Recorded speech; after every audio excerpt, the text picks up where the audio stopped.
തൊണ്ടി മുതൽ മാറ്റിയ കേസ്, തൊണ്ടി മുതലായ അടിവസ്ത്രം മാറ്റി പ്രതിയായ വിദേശിയെ രക്ഷിക്കാൻ രക്ഷിച്ച കേസാണ്. എന്തായാലും മുൻമന്ത്രി ആന്റണി രാജുവിന് ഒടുവിൽ തിരിച്ചടി ഉണ്ടായിരിക്കുന്നു. കുറ്റക്കാരനെന്ന് കോടതി കണ്ടെത്തിയിരിക്കുന്നു. ഇന്നത്തെ കോടതിയിൽ സംഭവിച്ച കാര്യങ്ങൾ എന്തൊക്കെ? തൊണ്ടി മുതൽ കേസുമായി ബന്ധപ്പെട്ടുള്ള കോടതിയുടെ വിധിയാണ് ഇനി ഉണ്ടാകാൻ പോകുന്നത്. ഈ കേസിന് ആസ്പദമായ സംഭവം 1990-ലാണ് നടക്കുന്നത്. 3 പതിറ്റാണ്ടിന് ശേഷം ഈ കേസുമായി ബന്ധപ്പെട്ടുള്ള സുപ്രധാന വിചാരണ ആരംഭിക്കുന്നു. ഇന്ന് വിചാരണ പൂർത്തിയായ സാഹചര്യത്തിലാണ് കോടതി വിധി പറയുന്നത്. ഈ തൊണ്ടി മുതൽ നശിപ്പിച്ചു എന്നുള്ള ലഹരി കടത്തി തിരുവനന്തപുരത്തെത്തിയ വിദേശിയെ അതിനുപയോഗിച്ച അടിവസ്ത്രം, തെളിവായ അടിവസ്ത്രം നശിപ്പിക്കുന്നതിന് നിർണായക പങ്ക് വഹിച്ചിട്ടുണ്ട് ഈ കൂട്ടുപ്രതിയാണ് ഇയാളെന്ന് തെളിഞ്ഞിരിക്കുകയാണ് ആന്റണി രാജു. അന്ന് മുതിർന്ന അഭിഭാഷകയുടെ ജൂനിയർ അഭിഭാഷകനായിരുന്നു ഇന്നത്തെ MLA ആയ ആന്റണി രാജുവിന് സഹായം ചെയ്ത കൂട്ടുപ്രതിയുണ്ട്. അന്ന് വഞ്ചൂർ കോടതിയിലാണ് ഈ ഒരു കേസ് നിന്നത്. അന്ന് അവിടെ കോടതി ജീവനക്കാരനായിരുന്ന ജോസും കൂട്ടുപ്രതിയാണ്. ഇവർക്കെതിരെ കൃത്യമായിട്ടുള്ള ഒരു അന്വേഷണം നടന്നു. ആ അന്വേഷണത്തിന്റെ അടിസ്ഥാനത്തിലാണ് കോടതിയിൽ ഇപ്പോൾ വിധി പറയുന്ന ഘട്ടത്തിലേക്ക് എത്തിയിരിക്കുന്നത്. ഇന്ന് കോടതിയിൽ സുപ്രധാന കാര്യങ്ങളാണ് നടന്നത്. കോടതി നടപടികൾ ആരംഭിച്ചപ്പോൾ തന്നെ ആദ്യം തന്നെ ഈ ഒരു കേസ് നെടുമങ്ങാട് മജിസ്ട്രേറ്റ് കോടതി പരിഗണിക്കുകയായിരുന്നു. അതിൽ പ്രധാന വകുപ്പുകൾ തെളിഞ്ഞു എന്നുള്ളതാണ്. 409 എന്ന വകുപ്പാണ് ഏറ്റവും പ്രധാനപ്പെട്ടത്. ഈ വകുപ്പിൽ പറയുന്നത് സർക്കാർ ഉദ്യോഗസ്ഥന്റെ വിശ്വാസവഞ്ചന എന്നാണ്.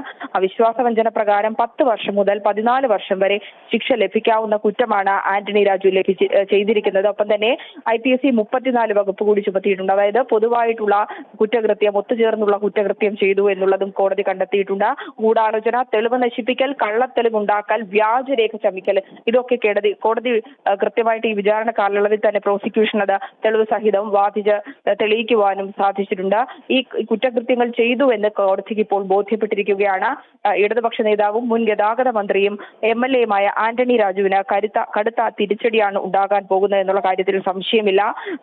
ഈ കേസുമായി ബന്ധപ്പെട്ട മറ്റൊരു പ്രധാനപ്പെട്ട കാര്യം കൂടിയുണ്ട്. ഈ പ്രോസിക്യൂഷൻ ഇതുമായി ബന്ധപ്പെട്ടുള്ള ഈ ഒരു പ്രധാനപ്പെട്ട വകുപ്പായ 409 വകുപ്പ് നിലനിൽക്കുന്നതിനാൽ തന്നെ 14 വർഷം വരെ ശിക്ഷ ലഭിക്കാവുന്ന വകുപ്പാണത്. ആ വകുപ്പ് നിലനിൽക്കുന്നതിനാൽ തന്നെ കീഴ്ക്കോടതിയായ നെടുമങ്ങാട് മജിസ്ട്രേറ്റ് കോടതിക്ക് ശിക്ഷ വിധിക്കുന്നതിൽ പരിമിതികൾ നിലനിൽക്കുന്നുണ്ട്. അതിനാൽ തന്നെ മേൽക്കോടതി ഈ കേസിൽ വിധി പറയണമെന്നുള്ള ആവശ്യം കൂടി പ്രോസിക്യൂഷൻ മുന്നോട്ട് വയ്ക്കുന്നുണ്ട്.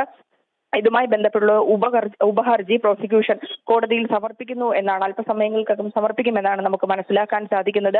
എങ്കിൽ ഇതുമായി ബന്ധപ്പെട്ട് ഗുരുതരമായ വകുപ്പുകളിലേക്ക് കടക്കുമ്പോൾ MLA സ്ഥാനം വരെ നഷ്ടപ്പെടുമെന്നുള്ള കാര്യം ഉറപ്പാണ്. സർക്കാരിനടക്കം പ്രതിച്ഛായ നഷ്ടപ്പെടും.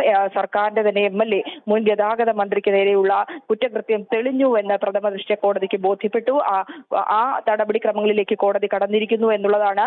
ഈ നിയമസഭാ അംഗത്വം അത് റദ്ദാക്കുമെന്നുള്ള കാര്യവും ഉറപ്പാണ്. എങ്കിൽ ഇപ്പോൾ കോടതിയിൽ നിന്ന് വിധി ഉണ്ടാവുകയാണെങ്കിൽ, അതായത് പ്രധാനപരമായിട്ടുള്ള ഒരു വിധി കോടതിയിൽ നിന്നുണ്ടാവുകയാണെങ്കിൽ തിരിച്ച് MLA ആയി തിരിച്ച് നിയമസഭയിലേക്ക് പോകാൻ സാധിക്കില്ല എന്നുള്ളതാണ്. ഇരുമ്പഴിക്കുള്ളിലേക്കായിരിക്കും പോകേണ്ടി വരിക എന്നുള്ള കാര്യത്തിൽ സംശയമില്ല.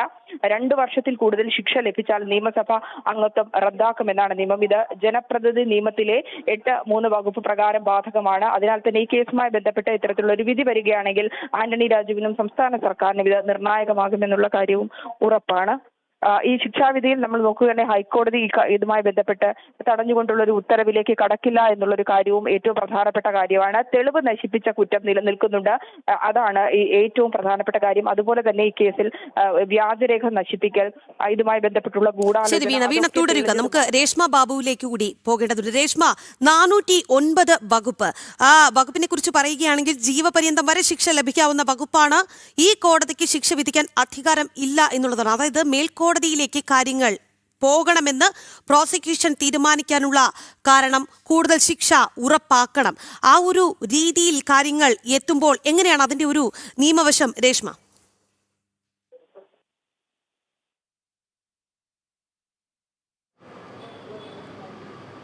രാഖി, 10 വർഷത്തിൽ കൂടുതൽ ശിക്ഷ ലഭിക്കുന്ന കുറ്റങ്ങൾ സംബന്ധിച്ചുള്ള കേസുകളിൽ അതിൽ ശിക്ഷാവിധി പ്രസ്താവിക്കാനായിട്ടുള്ള അധികാരം മജിസ്ട്രേറ്റ് കോടതികൾക്കില്ല.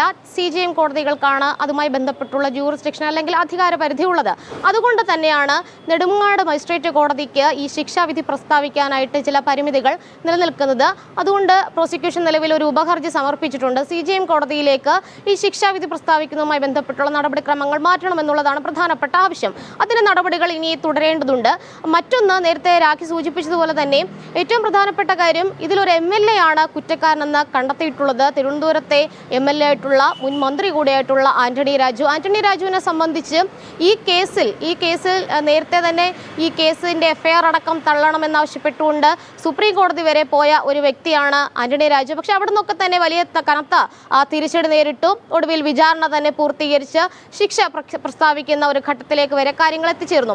ഈ 409 വകുപ്പ് എന്ന് പറയുന്നത് ഒരു ക്രിമിനൽ ആക്ട്, അതായത് സർക്കാർ ഉദ്യോഗസ്ഥന്റെ വിശ്വാസവഞ്ചന, അതിൽ 10 വർഷം മുതൽ അതിന്റെ ഏറ്റവും അധിക ശിക്ഷ എന്ന് പറയുന്നത് ജീവപര്യന്തം തടവ് ശിക്ഷയാണ്. അതുകൊണ്ടാണ് CJM കോടതിയിലേക്ക് ഇതിന്റെ നടപടിക്രമങ്ങൾ, ശിക്ഷാവിധി പ്രസ്താവം മാറ്റണമെന്നുള്ള ഒരു ആവശ്യം പ്രോസിക്യൂഷൻ മുന്നോട്ട് വെച്ചിരിക്കുന്നത്. ഈ 409 വകുപ്പ് തെളിഞ്ഞിട്ടുണ്ടെന്നാണ്. അതുപ്രകാരം ആന്റണി രാജുവും അതോടൊപ്പം തന്നെ ഒന്നാം പ്രതിയായിട്ടുള്ള ജോസും കുറ്റക്കാരനെന്ന് മജിസ്ട്രേറ്റ് കോടതി കണ്ടെത്തിയിരിക്കുന്നു.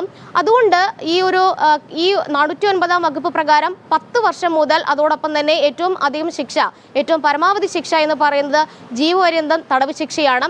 അത് ആണ് നിലവിൽ ഈ ഒരു വകുപ്പ് പ്രകാരം ലഭിക്കാവുന്ന ശിക്ഷ. അതോടൊപ്പം തന്നെ മറ്റ് ചില വകുപ്പുകൾ കൂടിയുണ്ട്. 120B, അതായത് ഇന്ത്യൻ ശിക്ഷാ നിയമപ്രകാരം വകുപ്പ് 120B എന്ന് പറയുന്നത് ഗൂഢാലോചനയാണ്. അതായത് ഒരു ക്രിമിനൽ പ്രവൃത്തി ചെയ്യണമെന്നുള്ള ഉദ്ദേശത്തിന്റെ അടിസ്ഥാനത്തിൽ കൂട്ടുത്തരവാദിത്വത്തോടു കൂടി അത് ചെയ്യുക, അതിന് വേണ്ടിയിട്ട് വ്യാജരേഖ ചമയ്ക്കുക, വ്യാജ തെളിവുകൾ സംഘടിപ്പിക്കുക, ഈ കുറ്റങ്ങളൊക്കെ തന്നെയാണ് ആന്റണി രാജുവിനെതിരെ കോടതി കണ്ടെത്തിയിട്ടുള്ളത്. പ്രോസിക്യൂഷൻ അതുമായി ബന്ധപ്പെട്ട് മുന്നോട്ട് വെച്ച തെളിവുകളൊക്കെ തന്നെ കൃത്യമാണ്, പാകമാണ് എന്ന് കോടതിക്ക് മനസ്സിലായി. അത് സംശയാതീതമായിട്ട് തെളിയിക്കാൻ പ്രോസിക്യൂഷന് സാധിച്ചിട്ടുമുണ്ട്. അതോടൊപ്പം തന്നെ ഈ ഗൂഢാലോചനയിൽ അതിന്റെ ശിക്ഷ, ആ ഒരു വകുപ്പ് പ്രകാരമുള്ള ശിക്ഷ എന്ന് പറയുന്നത് ശിക്ഷയുടെ 4/1, അതായത് നിലവിൽ ഈ ഏറ്റവും പ്രധാനമായിട്ടുള്ള വകുപ്പ് എന്ന് പറയുന്നത് 409 ആണ്. അതിൽ ലഭിക്കുന്ന ആ ശിക്ഷയുടെ 4/1 ആയിരിക്കും ഈ ഗൂഢാലോചന പ്രകാരം ലഭിക്കാൻ പോകുന്ന ശിക്ഷ. ഇതിൽ എടുത്തു പറയേണ്ട മറ്റൊരു കാര്യമുണ്ട് രാഖി, ഈ വകുപ്പുകളെല്ലാം ഓരോന്നായിട്ട് തെളിയിക്കപ്പെട്ടിട്ടുണ്ട്. ആ കുറ്റങ്ങളൊക്കെ തന്നെ തെളിയിക്കപ്പെട്ടിട്ടുണ്ടെങ്കിലും ഇതിനൊക്കെ തന്നെ ശിക്ഷ ഒരുമിച്ച് അനുഭവിച്ചാൽ മതിയാകും. അത്തരത്തിലുള്ള ഒരു ഉത്തരവിലേക്കായിരിക്കും ഒരുപക്ഷെ കോടതി കടക്കുക. കോടതിയുടെ നടപടികളൊന്നും നമുക്ക് മുൻവിധിയോടുകൂടി പറയാൻ സാധിക്കില്ല. എന്നിരുന്നാലും ഒരുമിച്ച് അനുഭവിക്കുക എന്നുള്ള ഒരു തീരുമാനത്തിലേക്ക് കോടതി എത്തിച്ചേരുമെന്നാണ് പ്രതീക്ഷിക്കുന്നത്. അതോടൊപ്പം തന്നെ വ്യാജ തെളിവ്, IPC 193 വകുപ്പ് എന്ന് പറയുന്നത് വ്യാജ തെളിവാണ്. അതും പ്രത്യേകിച്ച് ഒരു കോടതിയുടെ കസ്റ്റഡിയിൽ ഇരിക്കുന്ന ഒരു വസ്തു അല്ലെങ്കിൽ തൊണ്ടി മുതൽ അല്ലെങ്കിൽ തെളിവ് അത് നശിപ്പിക്കുവാനായിട്ടുള്ള ഒരു പ്രവർത്തനം നടത്തി, ഒരു ക്രിമിനൽ ആക്ട് അല്ലെങ്കിൽ ക്രിമിനൽ പ്രവർത്തനം നടത്തിയിട്ടുണ്ടെങ്കിൽ അത് ഈ 193 വകുപ്പ് പ്രകാരം വ്യാജ തെളിവ്, അത് ജുഡീഷ്യൽ പ്രൊസീഡിങ്സിലാണെങ്കിൽ, അതായത് കോടതി നടപടിക്രമങ്ങളിലാണ് ഈ വ്യാജ തെളിവ് ചമച്ചതെങ്കിൽ സ്വാഭാവികമായിട്ടും 7 വർഷം വരെയാണ് തടവ് ലഭിക്കാവുന്നത്. അത്തരത്തിലുള്ള കുറ്റവും തെളിഞ്ഞിരിക്കുകയാണ് ആന്റണി രാജുവിനെതിരെ. അതോടൊപ്പം തന്നെ വ്യാജരേഖ ചമയ്ക്കൽ, അത് പക്ഷേ 2 വർഷം മാത്രം ശിക്ഷ ലഭിക്കാവുന്ന ഒരു കുറ്റമാണ്. മറ്റൊന്ന്, ഈ സെക്ഷൻ 468 ഇന്ത്യൻ ശിക്ഷ നിയമപ്രകാരം അതിലെ 468 വകുപ്പ് പറയുന്നത് വഞ്ചിക്കണമെന്ന ഉദ്ദേശത്തോടു കൂടി ഒരു വ്യാജരേഖ ചമച്ചെടുക്കുക എന്നുള്ളതാണ്. അതിന് ലഭിക്കാവുന്ന ശിക്ഷ എന്ന് പറയുന്നത് 7 വർഷം വരെയുള്ള തടവും അതോടൊപ്പം തന്നെ പിഴ ശിക്ഷയും ലഭിക്കുമെന്നുള്ളതാണ്. ഇത്തരത്തിൽ ജീവപര്യന്തം തടവ് ശിക്ഷയാണ് ഏറ്റവും പ്രധാനപ്പെട്ട ചുമത്തപ്പെട്ടുള്ള കുറ്റമായിട്ടുള്ള 409 വകുപ്പ് പ്രകാരമായിട്ടുള്ള സർക്കാർ ഉദ്യോഗസ്ഥൻ വ്യാജരേഖ ചമച്ചുകൊണ്ട് അല്ലെങ്കിൽ അത്തരത്തിൽ ഒരു ക്രിമിനൽ പ്രവൃത്തി കോടതിയെ തെറ്റിദ്ധരിപ്പിക്കാൻ വേണ്ടിയിട്ട് ചെയ്തു എന്നുള്ള കുറ്റം. അതുകൊണ്ട് തന്നെ ഇതൊക്കെ തന്നെ ഒരുമിച്ച് അനുഭവിച്ചാൽ മതിയാകും. ഏറ്റവും പരമാവധി ശിക്ഷയായ ജീവപര്യന്തം തടവ് ശിക്ഷയിലേക്കോ അല്ലെങ്കിൽ കുറഞ്ഞത് 10 വർഷം കഠിന തടവിലേക്കോ ആയിരിക്കും കോടതി എത്തിച്ചേരുക. എന്തായാലും CJM കോടതിക്കാണ് അത്തരത്തിലൊരു ജൂറിസ്ഡിക്ഷൻ അഥവാ അധികാര പരിധി ഉള്ളത്. അതുകൊണ്ട് തന്നെ ആ ഉപഹർജിയിന്മേലുള്ള തുടർ നടപടികൾ ഇനി സ്വീകരിക്കപ്പെടേണ്ടതുണ്ട്. മറ്റൊന്ന്, ഇനി ഇതിന്മേൽ ഈ ഒരു തുടർ നടപടികൾ സ്വാഭാവികമായിട്ട് ശിക്ഷ പ്രസ്താവിച്ചുകൊണ്ട് CJM കോടതി നടപ്പിലാക്കും. ആ സമയത്ത് എന്താണ് ഒരു രാഷ്ട്രീയ നേതാവ് എന്നുള്ള രീതിയിൽ ആന്റണി രാജുവിന് പ്രതിസന്ധി ഉണ്ടാക്കുന്നതെന്ന് ചോദിച്ചു കഴിഞ്ഞാൽ, ഒരു ജനപ്രാതിനിധ്യ നിയമപ്രകാരം 2 വർഷത്തിൽ കൂടുതൽ ഏതെങ്കിലും കുറ്റം ചാർത്തപ്പെട്ട അല്ലെങ്കിൽ കുറ്റക്കാരനെന്ന് കണ്ടെത്തി ശിക്ഷ വിധിച്ചു കഴിഞ്ഞാൽ സ്വാഭാവികമായിട്ടും അയോഗ്യത കൽപ്പിക്കപ്പെടും. അതായത് പിന്നീടുള്ള വർഷങ്ങളിൽ 6 വർഷത്തേക്ക് മത്സരിക്കാൻ പാടില്ല എന്നുള്ളതാണ് ജനപ്രാതിനിധ്യ നിയമപ്രകാരം പറഞ്ഞിട്ടുള്ളത്.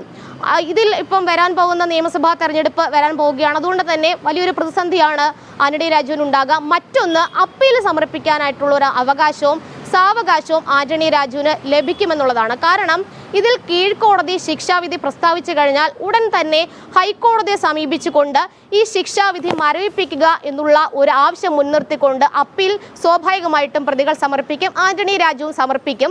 അതിൽ പ്രധാനമായിട്ടും ഉന്നയിക്കുന്ന ഒരു ആവശ്യം ഇതായിരിക്കും: ശിക്ഷാവിധി മരവിപ്പിച്ചുകൊണ്ട് തനിക്ക് ജാമ്യം നൽകണമെന്നുള്ള ഒരു ആവശ്യമായിരിക്കും ആന്റണി രാജു മേൽക്കോടതിയായിട്ടുള്ള ഹൈക്കോടതിയിൽ സമർപ്പിക്കുന്ന അപ്പീലിലെ പ്രധാനപ്പെട്ട ആവശ്യം. അതിനുൾപ്പെടെയുള്ള കാര്യങ്ങളിൽ സാവകാശമുണ്ട്. അതുകൊണ്ട് ആ 3 മാസം സമയം എന്ന് പറയുന്നത്, അതായത് അപ്പീൽ സമർപ്പിക്കാനുള്ള ഒരു സാവകാശം, ഒരു കൂൾ ഓഫ് പീരീഡ് എന്നുള്ള രീതിയിലാണ് വിലയിരുത്തപ്പെടുക. എന്തായാലും ഈ 10 വർഷത്തിൽ കൂടുതൽ അല്ലെങ്കിൽ ജീവപര്യന്തം തടവ് ശിക്ഷ, ഇതാണ് നിലവിൽ ഈ ചുമത്തപ്പെട്ട പ്രധാന കുറ്റങ്ങളിൽ ആ വകുപ്പിന് ലഭിക്കാവുന്ന പരമാവധി ശിക്ഷ എന്ന് പറയുന്നത്. ഇനിയുള്ളത് CJM കോടതിയിലാണ് ഇതിന്റെ ശിക്ഷാവിധി പ്രസ്താവന നടത്തേണ്ടത് എന്നുള്ളതാണ്. അതിന്റെ നടപടിക്രമങ്ങൾ സ്വാഭാവികമായിട്ട് പ്രോസിക്യൂഷൻ ആരംഭിച്ചു കഴിയുക ചെയ്തിട്ടുണ്ട്. എന്തായാലും 90 കാലഘട്ടത്തിലാണ് ഈ പ്രോസിക്യൂഷൻ ഒരു ഉപഹർജി ഈ വിഷയത്തിൽ കോടതിയിൽ സമർപ്പിച്ചിട്ടുണ്ടായിരുന്നു. അതായത് പരമാവധി ശിക്ഷ പ്രതികൾക്ക് ലഭിക്കണം, കുറ്റക്കാരനാണ് എന്ന് കോടതി കണ്ടെത്തി കഴിഞ്ഞു. ഇനി ശിക്ഷ പരമാവധി ഉറപ്പാക്കണം. അതിനുവേണ്ടി പ്രോസിക്യൂഷൻ ഒരു ഉപഹർജി സമർപ്പിച്ചിരുന്നു കോടതിയിൽ. ആ ഉപഹർജിയിൽ കോടതിയുടെ അന്തിമ ഉത്തരവ് 2:45 വരുമെന്ന അപ്ഡേറ്റ് കൂടി ലഭിക്കുന്നുണ്ട് എന്നുള്ളതാണ്.